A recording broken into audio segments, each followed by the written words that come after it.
काले लंबे और घने बालों की चाहत कभी कभी आपकी जान भी ले सकती है अगर डॉक्टर इस तरह का हो जो कि हेयर ट्रांसप्लांट नहीं करना जानता। अगर हम कानपुर की बात करें तो यहाँ पर वही क्लिनिक, वही डॉक्टर और वही नतीजा, यानी कि एक और मरीज़ की मौत। हम लोग इस समय हैं कुशाग्र के परिवार के साथ। इनके बड़े भाई ने यहाँ पर हेयर ट्रांसप्लांट कराया था और सबसे बड़ी बात वहीं से कराया था जहाँ से Vineet Dubey assistant engineer Panki power plant ने करवाया, और नतीजा जो निकला वो वैसा ही निकला और यहाँ पर भी मौत हो गई। तो हम उन्हीं से बात कर लेते हैं। थोड़े में ज्यादा स्वाद यही तो है इसकी खास बात। वाओ मम्मा, क्या स्वाद है। अरे मेरे राजा, मसाला। कुशाग्र, आपके भाई के साथ जैसा कि आप आरोप लगा रहे हैं कि उन्होंने भी हेयर ट्रांसप्लांट करवाया था, वहीं से करवाया था, उसी डॉक्टर से करवाया था और नतीजा वो हुआ। क्या हुआ था उस नवंबर में उस दिन? एक्चुअली 18 तारीख को मेरे भाई ने अनुष्का तिवारी के कंसेंट होने के बाद, इनके क्लिनिक से अप्रूवल होने के बाद 8 सुबह मॉर्निंग के 8 बजे इनको अपॉइंटमेंट दिया गया था। अनुष्का तिवारी करने वाली थी हेयर ट्रांसप्लांट। इन्होंने 2 बजे तक उसका हेयर ट्रांसप्लांट किया है। उसके बाद उसको वहाँ से घर जाने के लिए बोल दिया कि वो घर जा सकता है। तो मैं उसको अपने घर लेके गया था। वो फुरकाबाद में रहता था। अभी वो यहाँ पे अपनी जॉब छोड़ने के बाद, वो भी इंजीनियर था, बीटेक किए हुए है मेरा भाई, और इकलौता था जो कमाने वाला था, क्योंकि मेरे पापा भी नहीं है। 2 साल पहले वो एक्सपायर हुए। तो वो नॉर्मल आया और नॉर्मल चल के गया। उसके बाद उसको धीरे धीरे स्वेलिंग स्टार्ट हुई। उसने डॉक्टर को बताया भी, ये अनुष्का तिवारी से बात हुई, इनके नंबर हैं। उसके बाद भी इन्होंने बोला सब नॉर्मल है, सब नॉर्मल है। ये सुबह तक नॉर्मल करती रही। सुबह 10 बजे उसने जान तोड़ दी और ये ट्रांसप्लांटेशन करने के बाद उसकी पूरे मुंह में स्वेलिंग थी और ये तब भी बोलती रही सब नॉर्मल है। और उसके बाद नंबर बंद करना, क्लिनिक से भाग जाना, सेम जैसे विनीत सर के साथ किया वैसे ही हमारे साथ भी किया था उस टाइम। एक बहुत बड़ा सवाल है कि नवंबर की बात है, हम लोग इस समय मई में आ चुके हैं। इतना लंबे समय हो गया, क्या उस समय आप लोगों ने पुलिस के पास जाने की कोशिश नहीं करी या एफआईआर कराने की कोशिश नहीं करी? सर मैंने कोशिश की थी, बट उस टाइम पे ये हुआ था कि मैंने अपने भाई का पोस्टमार्टम नहीं कराया था, क्योंकि उसकी बॉडी इतनी ज़्यादा नहीं थी और हम और मेरी माँ इतने कैपेबल भी नहीं थे उस टाइम पे, क्योंकि हमने 2 साल पहले अपने पिताजी को खोया था। तो हमने वो नहीं कराया था। इसके बाद हमें पता चला कि अगर आपके पास वो नहीं है तो आप नहीं करा सकते हो। कोई एविडेंस ही नहीं बनता था। हमारे पास जो कागज़ हैं, बिल हैं, उन पे इतना ज़्यादा पुलिस वालों ने भी कहा कि कोई केस ही नहीं है तो कहाँ से कराते। अब जब जाके ये हुआ तो कम से कम नहीं हो सकता तो हम आगे बढ़ा तो सकते हैं कि सेमी क्लिनिक से हो रहा है सब कुछ। इस समय आपने क्या पुलिस के पास कोई तहरीर दी है और पुलिस ने अभी तक क्या बोला है? हमने पुलिस के पास अपनी एप्लीकेशन दी है उनके खिलाफ़ में। जो भी डॉक्यूमेंट्स थे, जो भी चैट थी उनके क्लिनिक द्वारा, जो भी कुछ भी उसके साथ शेयर किया गया, जो कुछ हमारे पास था, हमने सब पुलिस को दिया है। उन्होंने उसको आगे बढ़ाने के लिए प्रोसीजर किया है। यहाँ पर मयंक के और परिजन भी मौजूद हैं, उनसे भी बात कर लेते हैं। क्या नाम है आपका? वंशिका। वंशिका, आप किस तरह से मयंक से रिलेटेड हो? मैं कज़न हूँ उनकी।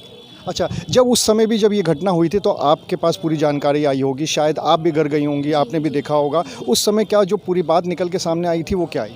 एक्चुअल में क्या था कि सर्जरी कराने के बाद, ट्रांसप्लांट कराने के बाद सेम डे ही 6 बजे के बाद से उनकी कंडीशन ख़राब होने लगी थी। 10 बजे उनसे मेरी बात हुई थी फ़ोन पे। उस समय वो ठीक थे, लेकिन उनके बहुत ज़्यादा दर्द हो रहा था। बहुत ज़्यादा दर्द होने के कारण वो परेशान थे। उन्होंने डॉक्टर से बात भी करी, कॉल करा, तो डॉक्टर ने उनको बोला कि नॉर्मल है, लेकिन उसके बहुत ज़्यादा एबनॉर्मल पेन था और 12 बजे तक उसकी कंडीशन बहुत ज़्यादा डिटीरियोरेट, मतलब ख़राब हो चुकी थी। उन्होंने फिर डॉक्टर से बोला, डॉक्टर ने बोला कि ठीक है 2-3 इंजेक्शन सजेस्ट करती हूँ, आप वो लीजिए। उन्होंने लिया, लेकिन 3 बजे तक इतनी ज़्यादा एबनॉर्मल स्वेलिंग थी कि आप अगर पिक्चर्स में देखेंगे तो आप रिकॉग्नाइज़ कर पाएंगे। उसका पूरा चेहरा, एक साइड, राइट साइड तो पूरा ख़राब होता चला जा रहा था। और मॉर्निंग होते होते ये कंडीशन हो गई कि मतलब उसकी हालत ऐसी, डॉक्टर ने एक बार भी नहीं कहा कि आप कानपुर लेके आइए या हमें दिखवाइए, एक बार भी नहीं बोला। वो बार बार यही कहती रही कि ये बहुत नॉर्मल चीज़ें हैं, जो कि अब नॉर्मल स्वेलिंग नॉर्मल नहीं है। बहुत ही ज़्यादा अनबियरेबल पेन था उनको।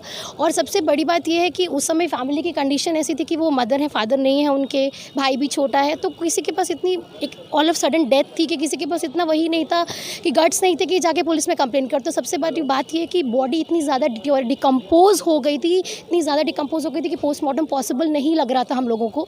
तो इस वजह से पोस्टमार्टम नहीं हो पाया, बात वहीं की वहीं ख़त्म हो गई। अभी ये है कि कुल मिला के हम इतना चाहते हैं कि दोबारा सेम डॉक्टर ने अगर एक इंसान की जान लेने के बाद दोबारा उसने किसी की जान ली है, तो मेन हमारा ये है कि हमें जस्टिस मिलना चाहिए। तब नहीं मिल पाए, एटलीस्ट अब तो मिल रहे। और वो अपने घर के इकलौते थे जो कमा रहे हैं, तो उनके घर में और कोई भी नहीं है जो अर्निंग हो। भाई हैं और माँ है और कोई भी नहीं है।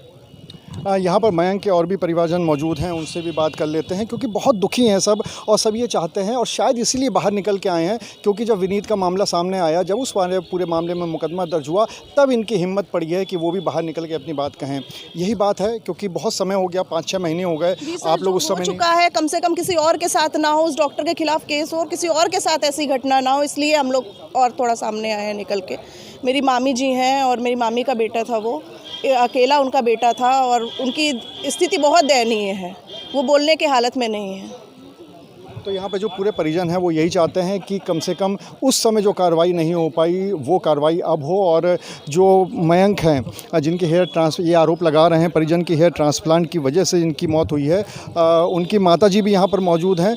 तो चलिए उनकी माताजी से बात कर लेते हैं और जानने की कोशिश करते हैं कि आखिर उनका क्या कहना है इस पूरे मामले में। तो यहाँ पर जो मयंक हैं जो कि ये चाहती हैं कि अब कम से कम एक बड़ी कार्रवाई होनी चाहिए। माता जी, आपका बेटे के साथ जो हुआ बताया, क्या आपको अभी भी लगता है कि हाँ जो हेयर ट्रांसप्लांट था उसी की वजह से उसकी मौत हुई है? हाँ, मेरे बेटे के पूरे चेकअप में मेरे बेटे को कुछ भी नहीं था। मेरा बेटा बहुत अच्छा, कोई बीमारी न खांसी न जुकाम कुछ भी नहीं था। बस यहाँ 18 तारीख को करा के गया, 19 तारीख को सुबह 10 बजे ख़त्म हो गया। उसकी बॉडी फूल गई, सब उसी की वजह से हुआ था। सारा ब्लड आने लगा था पीछे से और ये सब पूरा आँख नाक मुंह से सब ब्लड निकल रहा था और पूरी बॉडी फूलती चली गई, बस आँख ख़त्म हो गई। क्या उसकी शादी हुई थी या कुंवारा? नहीं, शादी नहीं थी, शादी तय कर दी थी, बस शादी होना था अप्रैल में। और उससे बात करते रहे, वो बोली अभी नहीं, अभी ठीक है, आप दर्द होता है, पेन होता ही रहता है, आंटी आप परेशान हो। वीडियो कॉल से हमसे बात करती रही, हमको बरगलाती रही, हमें बताया नहीं। मुझसे कहते रहे कि बेटा हमें बता दो अगर कोई दिक्कत। बोले नहीं आंटी परेशान मत हो, पेन होता है। ऐसे करते करते उसने पूरा जब ख़त्म हो गया, इसके बाद उसने अपना नंबर और इसका नंबर सब स्विच ऑफ करके बस क्लिनिक भाग गई। हम कुछ नहीं कर पाए बेटे। आप लोग क्या आप फर्रुखाबाद से आए हैं और क्या चाहते हैं, पुलिस से क्या मांग है? हमारी ये मांग है कि इसको जल्द से जल्द सज़ा मिले और इसको आजीवन कारावास मिले क्योंकि मेरा बेटा छिन गया। मैं तो चाहती हूँ इसको मौत की सज़ा मिले, लेकिन क्या कर सकती हूँ। तो आप मयंक की माता जी हैं जो बहुत दुखी हैं, फफक के रो रही हैं क्योंकि उनका बेटा चला गया है। उनका ये कहना है कि इस पूरे मामले में ये हेयर ट्रांसप्लांट की वजह से ही उनके बेटे की मौत हुई है और वो ये चाहती हैं कि इस पूरे मामले में कड़ी कार्रवाई हो और दोषियों को मौत की सज़ा मिले। अनुराग अग्रवाल, TV9 कानपुर। कुछ तो सस्ता लो, सब बढ़िया लो, इसमें क्या खास बात है? थोड़े में ज्यादा स्वाद, यही तो है इसकी खास बात। मसाला